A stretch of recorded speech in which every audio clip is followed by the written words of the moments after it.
Alors, on va s'attaquer à cette réforme de la loi 101. Oui. J'ai sorti cet article du Devoir, la réforme de la loi 101 du gouvernement Legault, décortiquée parce qu'elle faisait un petit peu voilà, le résumé des points saillants. Je ne vais pas tout vous lire, évidemment, ça serait trop long. En gros, qu'est-ce que ça fait? Ça limite. Qu'est-ce que la réforme de la loi 101? Je rappelle pour les Européens qui nous écoutent, qui ne connaissent pas trop, la loi 101, qu'est-ce que c'est? Bon, c'est la charte de la langue française et c'est ce qui a fait, au fond, du français la langue officielle du Québec. Ça a été mise en place par le Parti québécois en 1977, lors du premier gouvernement de René Lévesque. Et je dirais franchement que c'est le plus grand accomplissement du Parti québécois. Hein? En quelque sorte, ça et peut-être l'accord sur l'immigration, ce sont les deux grandes réalisations du Parti québécois, parce que sinon, franchement, les stratégies électorales ont été catastrophiques. Après, ils ont fait des petites réformettes social-démocrates, mais grosso modo, je veux dire, vraiment, ce qui a été marquant pour le Québec, hein, dans les mandats du Parti québécois, outre les défaites référendaires qui sont, à mon avis, problématiques, hein, la stratégie référendaire était problématique, le Parti québécois, ben, c'est la loi 101. C'est l'héritage, hein, d'ailleurs. Et d'ailleurs, soit dit en passant, Lévesque n'était pas trop d'accord. Hein? Il a fallu le convaincre. Il a fallu que Camille Lorrain le convainque parce qu'il ne voulait pas trop toucher aux droits des sacro-saintes minorités anglophones au Québec. Hein? Lévesque était toujours assez mou. C'est un homme assez mou. Hein? C'est d'ailleurs pour ça que les Québécois l'aimaient. C'est son ambiguïté qui faisait que les Québécois l'aimaient.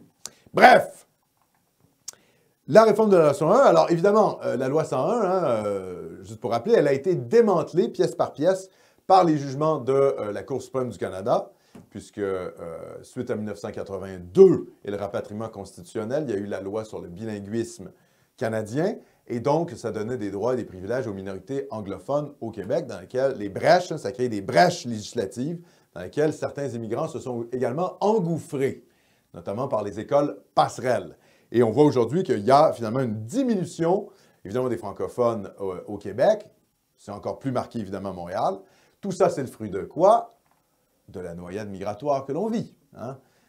L'immigration massive entraîne l'anglicisation massive également du Québec. Oui, alors, pour que nos amis en Europe comprennent bien, quand on parle d'anglicisation, on ne se fait pas envahir de Blancs de Londres.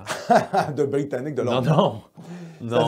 C'est de l'immigration du tiers-monde qui se fait un peu donner le choix. Est-ce que vous rejoignez le monde francophone ou le monde anglophone? Et je rejoins plutôt le monde anglophone. Pourquoi? Ouais. Parce qu'on est en Amérique du Nord, parce qu'on est aussi au Canada, qui est un pays majoritairement anglophone, parce que l'attractivité de l'anglais est beaucoup plus forte. Et qu'est-ce que ça fait? Ça fait que Montréal s'anglicise à vue d'œil. Or, Montréal, c'est quand même le cœur économique du Québec. Et si Montréal devient finalement, je dirais, totalement anglicisé, ou en grande partie anglicisé, quel effet cela aura sur le Québec? Eh bien, c'est donc que le français va devenir une langue des régions et ne sera plus la langue de l'économie et du contrôle économique. Ce qui fait que pour finalement vivre leur vie correctement, pour avoir accès à des hauts postes, les Canadiens français vont devoir finalement parler anglais. Donc, on va retourner dans une situation finalement pré-loi 101 où l'anglais était la langue des affaires. Et ce qu'on veut, je rappelle, c'est quand même faire vivre l'Amérique française.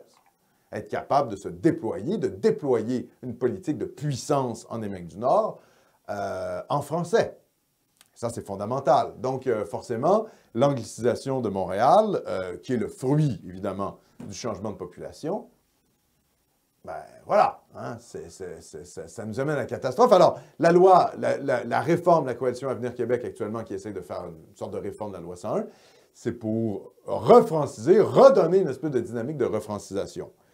On va voir la critique qu'il y a à faire de cela. Mais voilà. Alors, cette réforme de la loi 101 par la Coalition Avenir Québec, qu'est-ce qu'elle fait? Elle limite la possibilité de croissance des places dans les cégeps anglophones à un maximum de 8,7 %. Le poids des Québécois d'expression anglaise dans la population québécoise, des nouvelles places de l'ensemble du réseau collégial. Donc, on va restreindre l'accès au collège anglais. Établir le français comme langue de communication exclusive du gouvernement. Ah, ça c'est bien, ça fait longtemps que ça aurait dû être fait. Élargir la portée de la loi 101 aux entreprises de compétences fédérales. Bien oui, parce que la loi 101, pour les entreprises qui sont à charte fédérale, ne s'appliquait pas. Abolir le Conseil supérieur de la langue française et créer un poste de commissaire à la langue française indépendant, nommé par au moins les 2/3 des membres de l'Assemblée nationale, ayant une sensibilité ainsi qu'un intérêt marqué en matière de protection de la langue française. Donc, voilà, un commissaire de la langue française. Bon, des fois, on se demande si c'est pas un peu cosmétique, tout ça. Mais surtout, et c'est là que c'est intéressant, modifier le texte de loi constitutionnelle de 1867, donc la Constitution canadienne, pour reconnaître les caractéristiques fondamentales du Québec. Le ministre Simon Jolin Barrette, qui a un acronyme tout désigné, SJB, c'est Saint-Jean-Baptiste.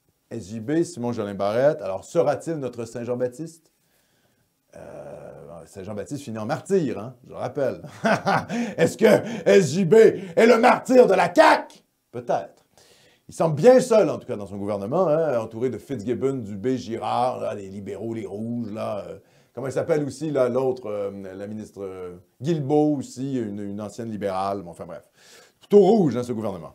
Donc, il semble bien seul, hein, Simon Jolin Barrette, qui, je pense, est un patriote, bon, un patriote civique, mais un patriote quand même, et qui se démène, voilà, dans ce parti. Alors, il propose d'ajouter à la Constitution du Canada 2 dispositions.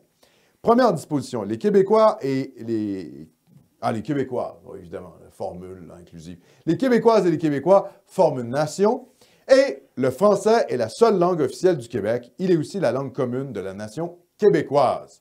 Alors, le français comme langue officielle et les Québécois sont une nation, ça serait inscrit dans la Constitution canadienne. Je vais revenir sur cet aspect-là parce que c'est l'aspect qui va faire le plus de bruit au Canada anglais. Les Canadiens anglais vont considérer que c'est finalement un peu une attaque contre l'unité du Canada, ce en quoi ils n'ont pas totalement tort. Donc, on va voir qu'est-ce que ça va être. Je vais revenir sur cet aspect constitutionnel, mais c'est l'aspect, selon moi, le plus problématique, en tout cas, d'un point de vue juridique, de cette loi.